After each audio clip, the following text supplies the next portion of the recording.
जब चुनाव थे तो बेरोजगारी की जो आवाज थी और एक जो बहुत बड़ा वोट बैंक था उसको लेकर आप और रघुवीर सिंह बाले आप दोनों लोग मैदान में उतरे और एक दौर ऐसा भी आ गया था कि हाईकमांड तक बात पहुंच गई कि who is the youth icon.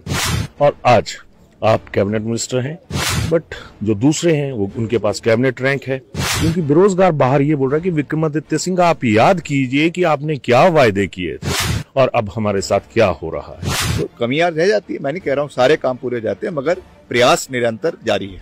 Virbhadra Singh ji का वजूद कह लीजिए या विक्रमादित्य सिंह की जो एक एक्सेप्टेंसी है, जो एक स्वीकार्यता है, उसके चलते ये लोग आपको यहाँ पर नजर आ रहे होंगे। अब मैंने ये भीड़ इसलिए दिखाई कि जब आप विपक्ष में थे तब आप उन लोगों से मिलते थे। इस बार बेरोजगारों की फौज पूरी जोरावर सिंह ग्राउंड में खड़ी है, आप लोग क्यों नहीं मिलने गए उनके साथ? वीरभद्र सिंह जब मुख्यमंत्री थे या नहीं भी थे, मैं तब भी उनके साथ काम करता रहा हूँ। उनका भी वही औरा था, धर्मशाला के लोग उनको भी पलंग पावड़े बिछाकर उनका स्वागत करते थे। आप भी जा रहे हैं, आपको भी बुला रहे हैं और आप अक्सर जनता के बीच में दिख रहे हैं। जो आपकी एक्सेप्टेंस है उसके ऊपर अब कहीं ना कहीं जो बार्स हैं, जो एक कह सकते हैं कि रुकावट के लिए खेद टाइप जिस तरह से होता है, ऐसी हर्डल्स आने शुरू हो चुकी हैं। उसकी वजह क्या आंकते हैं आप? आज जो लोग सत्ता में आपको दिखाई दे रहे हैं कल नहीं होंगे। कुर्सी का कोई भी औचित्य या कुर्सी की कोई भी वैल्यू नहीं होगी। अब कहीं ना कहीं चुनौतियां मैडम प्रतिभा सिंह के लिए भी बनती हुई नजर आ रही। अब ये क्यों ऐसा क्यास है या ये मैसेज छोड़ा जा रहा है कि आने वाले दौर में संगठन के भीतर मैडम की जो स्थिति है वो बदल सकती है? इस तरह का अभी आपका ये चला हुआ है, तो क्या ये माने कि विक्रमादित्य सिंह उस रोल में आएंगे आने वाले दौर में, जिस रोल में जो आपके समर्थक हैं वो आपको देखना चाहते हैं? अभिवादन स्वीकार करें, मैं उदय पठानिया। मुख्यमंत्री रहे राजा वीरभद्र सिंह और आगे उनकी इस जो सल्तनत है, या जो एक तरह से कहा जा सकता है कि जो उनका एक औरा है, उसे संभाल रहे हैं विक्रमादित्य सिंह। और हिमाचल में अक्सर ये बात उठती है कि राजा शब्द क्या है। बहुत सारे ऐसे लोग हैं जिस आपत्ति भी करते हैं कि, लेकिन सियासत का राजा होना, दिलों का राजा होना, रियासत का राजा होना, ये अलग अलग पहलू है। और वक्त बदला लेकिन ये रिवाज नहीं बदला, और रिवाज नहीं बदला तो सिर्फ और सिर्फ वीरभद्र सिंह की वजह से, क्योंकि उनका जो औरा था वो एक ऐसा था कि हर किसी को उनके हम उम्र को दोस्त नजर आता था, किसी को दादा, किसी को नाना। यानी ये कहा जाए कि वीरभद्र सिंह हर उस रोल में फिट नजर आते थे जो कि एक सामाजिक रिवायत के लिहाज से जरूरी होता है। लेकिन कहीं ना कहीं अब विक्रमादित्य सिंह उस छवि के कारण अगर इनको फायदा मिला है तो नुकसान होता हुआ भी नजर आ रहा है। नुकसान की वजह मैं मानता हूं कि खुद विक्रमादित्य सिंह होंगे। तो आज मेरे साथ अभी है विक्रमादित्य सिंह। स्वागत आपका। बहुत बहुत धन्यवाद आपका। मैं भी बोलूंगा कि राजा विक्रमादित्य सिंह, कैसे हैं आप? बहुत बढ़िया है, बिल्कुल सब बढ़िया है। खैर, मुद्दे की बात पे आता हूं। जब चुनाव थे तो बेरोजगारी की जो आवाज थी और एक जो बहुत बड़ा वोट बैंक था उसको लेकर आप और रघुवीर सिंह बाले आप दोनों लोग मैदान में उतरे और एक दौर ऐसा भी आ गया था कि हाईकमांड तक बात पहुंच गई कि who is the youth icon. और आज आप कैबिनेट मिनिस्टर हैं। अगर कायदे से देखा जाए तो आपके पोर्टफोलियो के लिहाज से नंबर 2 के मिनिस्टर में आंक सकता हूं इन कंपैरिजन। बट जो दूसरे हैं वो उनके पास कैबिनेट रैंक है। तो क्या आपको लगता है कि ये सारी चीजें जो हैं उनमें आप उन वादों पे अच्छे उतर पाए? क्योंकि बेरोजगार बाहर ये बोल रहा है कि विक्रमादित्य सिंह आप याद कीजिए कि आपने क्या वायदे किए थे और अब हमारे साथ क्या हो रहा है। नहीं, हम युवाओं के साथ पूरी मजबूती के साथ खड़े हैं और मैं हमेशा हिमाचल प्रदेश के हर मसले को उठाने में भी और उसे सुलझाने में भी, पूरा करने में विश्वास रखता हूँ। जहाँ तक प्रदेश के युवाओं की बात है, हम लगातार हर कैबिनेट में रोजगार के संबंधित, स्वरोजगार से संबंधित और यूथ से जितना भी रिलेटेड मसले हैं, आपको याद होगा कि जो हमारे बहुत से पोस्ट कोड्स हैं जी, उनकी रिक्रूटमेंट रुकी हुई थी। मैंने लगातार इस विषय को मुख्यमंत्री जी से उठाया। जब वो प्रोटेस्ट करने के लिए शिमला के सचिवालय के बाहर आए, मैं खुद जाकर वहाँ पे उनसे मिला और हमने उनको कहा कि हम जल्द इस पे कार्रवाई करेंगे। उसके बाद मुख्यमंत्री जी ने इसके ऊपर कैबिनेट की सब कमेटी बनाई, उसमें मुझे भी मेंबर बनाया है, डिप्टी चीफ मिनिस्टर की अध्यक्षता में है, और उसमें लगातार जितने भी अलग अलग मसले हैं, हालांकि इसमें पुलिस के केसेस है, विजिलेंस के केसेस है, लॉ के मसले हैं, मगर फिर भी हम एक एक करके सारे पोस्ट कोड्स को निकाल रहे हैं। जहाँ तक सरकारी नौकरी की बात है, उसमें भी मैंने कहा कि हमने 2 साल में करीबन 32,000 नौकरियां प्रदेश के अंदर निकाली है, जिसका काम चला हुआ है। कईयों की रिक्रूटमेंट शुरू भी हो चुकी है, IPH में है, फॉरेस्ट में है, शिक्षा विभाग में है और पुलिस में है, और उसके साथ साथ निजी क्षेत्र में भी रोजगार के साधन है। तो ठीक है, रोजगार एक बहुत बड़ा एस्पेक्ट है, उसको हम पूरा करने का प्रयास हर निश्चित तौर से कर रहे हैं। उसके साथ साथ जो जिम्मेवारी मुझे सरकार में दी गई है, मंत्री के रूप में है, PWD मिनिस्टर है, UD डिपार्टमेंट है, उसमें हम पूरी मजबूती से हिमाचल के हर क्षेत्र का दौरा भी कर रहे हैं और सड़कों को निर्माण कार्य करने का भी प्रयास कर रहे हैं। केंद्र से भी सहयोग लेकर आ रहे हैं। तो कमियां रह जाती है, मैं नहीं कह रहा हूं सारे काम पूरे हो जाते हैं, मगर प्रयास निरंतर जारी है।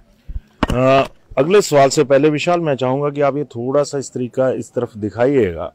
जब भी कोई अंदर से, विधानसभा के अंदर से कोई मंत्री या कोई विधायक निकलता है तो उनसे मिलने के लिए इस तरह का जमावड़ा नजर नहीं आता है। और अभी लास्ट दिन है, उसके बावजूद वीरभद्र सिंह जी का वजूद कह लीजिए या विक्रमादित्य सिंह की जो एक एक्सेप्टेंसी है, जो एक स्वीकार्यता है, उसके चलते ये लोग आपको यहाँ पर नजर आ रहे होंगे। अब मैंने ये भीड़ इसलिए दिखाई कि जब आप विपक्ष में थे तब आप उन लोगों से मिलते थे। इस बार बेरोजगारों की फौज पूरी जोरावर सिंह ग्राउंड में खड़ी है, आप लोग क्यों नहीं मिलने गए उनके साथ? नहीं, क्यों नहीं मिलता, मैं तो हर बार आते जाते सबसे मिलता हूँ। आज सुबह भी जितने भी लोग यहाँ, जोरावर सिंह ग्राउंड में, वहाँ भी जाऊँगा, वहाँ भी अगर जाते वक्त हम वहाँ भी जाएंगे। पर पिछली बारी भी जब वहाँ पे कुछ साथी प्रोटेस्ट कर रहे थे, मैं उनसे भी पिछली बारी भी मिला। तो ऐसा नहीं है, हम सबके साथ संपर्क रखते हैं, सबके साथ बात करते हैं, और जैसा मैंने कहा कि कोशिश भी करते हैं। कई चीज़ों पे तो कॉन्फ्रंटेशन भी होती है कैबिनेट में, मगर हम हमेशा प्रदेश के युवाओं के मसले पूरा करने का हर संभव प्रयास करते हैं। मैं एक थोड़ा सा इमोशनल कह लीजिए या प्रोफेशनल कह लीजिए एक सवाल पूछना चाहूंगा। वीरभद्र सिंह जब मुख्यमंत्री थे या नहीं भी थे, मैं तब भी उनके साथ काम करता रहा हूँ, और यहाँ पे भी उस तरीके के जब बीइंग चीफ मिनिस्टर भी आते थे, उनका भी वही औरा था। धर्मशाला के लोग उनको भी पलंग पावड़े बिछाकर उनका स्वागत करते थे। आप भी जा रहे हैं, आपको भी बुला रहे हैं, और आप अक्सर जनता के बीच में दिख रहे हैं। लेकिन बात यहां पर आकर ठहर जाती है कि जो आपकी एक्सेप्टेंस है उसके ऊपर अब कहीं ना कहीं जो बार्स हैं, जो एक कह सकते हैं कि रुकावट के लिए खेद टाइप जिस तरह से होता है, वैसी हर्डल्स आने शुरू हो चुकी हैं। उसकी वजह क्या आंकते हैं आप? हर्डल्स तो मैं, देखिए, राजनीति में हर्डल्स तो रहते ही है। हाँ, कोई भी चीज जो है वो बनी, खासकर जब हर्डल्स अपने पैदा करें, बीजेपी करे, कोई फर्क नहीं पड़ता, कुछ नहीं मिलता। मगर ठीक है, राजनीतिक जो है वो प्रतिद्वंदी भी होते हैं, राजनीतिक उठापटक भी होती है, सब चीज चलती रहती है। मगर अल्टीमेटली जो सबसे इम्पोर्टेंट चीज है वो है लोगों का विश्वास, लोगों का प्यार और लोगों की आस्था। आज जो लोग सत्ता में आपको दिखाई दे रहे हैं, कल नहीं होंगे, हम भी शायद नहीं होंगे, परसों फिर से होंगे, मगर विश्वास बना रहना चाहिए। माना जाए कि कुर्सी महत्वपूर्ण नहीं है, कुर्सी आज है कल नहीं है, मगर अगर जनता का विश्वास बना रहेगा तो आपका अस्तित्व प्रदेश के अंदर, क्षेत्र के अंदर कायम रहेगा। कुर्सी का कोई भी औचित्य या कुर्सी की कोई भी वैल्यू नहीं होती।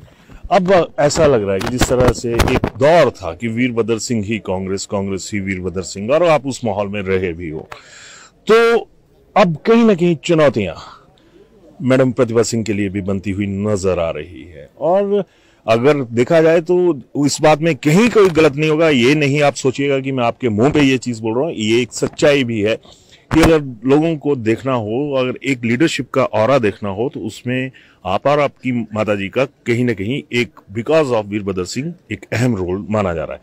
लेकिन अब ये क्यों ऐसा क्यास है या ये मैसेज छोड़ा जा रहा है कि आने वाले दौर में संगठन के भीतर मैडम की जो स्थिति है वो बदल सकती है? देखिए, ऐसा है, प्रतिभा सिंह जी ने कभी भी बोला नहीं कि मुझे प्रदेश अध्यक्ष बनाओ। उन्होंने तो टिकट भी नहीं मांगा था, उनको टिकट पार्टी ने दिया। और शुक्ला जी जो है हमारे घर पे आए, उन्होंने कहा कि आपने लड़ना है, वो लड़ी। उसके बाद उन्होंने नहीं कहा कि मुझे पार्टी का अध्यक्ष बनाओ, पार्टी ने ये कहा कि आपने जो है वो पार्टी का अध्यक्ष बनना है। अध्यक्ष बने और उनके अध्यक्षता में चुनाव लड़े गए, पीसीसी की अध्यक्षता में। और साथ में निश्चित तौर से जो हमारे वर्तमान मुख्यमंत्री है वो कैंपेन कमेटी के चीफ थे, और मुकेश अग्निहोत्री जी उस समय LOP थे। तो सब लोग मिलकर चुनाव लड़े पार्टी कार्यकर्ताओं के बलबूते पे लड़े और चुनाव जीते। अब उसके बाद ये निर्णय तो पार्टी हाईकमान का होता है, किसको बनाना है, किसको रखना है, कितने लंबे समय तक रखना है। तो मैं इन चीज़ों में नहीं जाना चाहता हूँ।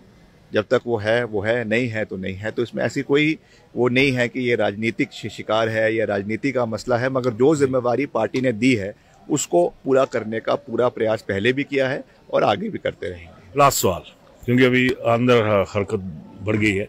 मेरा सवाल ये है कि जिस तरह का अभी आपका ये चला हुआ है, तो क्या ये माने कि विक्रमादित्य सिंह उस रोल में आएंगे आने वाले दौर में, जिस रोल में जो आपके समर्थक हैं वो आपको देखना चाहते हैं? हम लगातार देखिए, आस्ते आस्ते हर चीजें आती है, सीखता है व्यक्ति। मैं तो अभी मेरी तो राजनीतिक इंटर्नशिप चल रही है।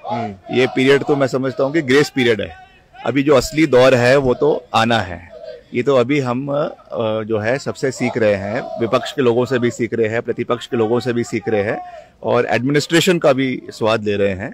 मगर आने वाले समय में इसका फायदा हमको भी मिलेगा और हम पूरी मजबूती से प्रदेश के मसले उठाते भी रहेंगे और आशीर्वाद भी मिलेगा। और वीरभद्र सिंह जी का जो कुनबा पूरे हिमाचल प्रदेश के अंदर है, उसको एक धागे में पिरोकर उनको इकट्ठे रखना, ये हमारा दायित्व है, जिम्मेवारी है और उसमें मैं कभी भी पीछे नहीं हटूंगा।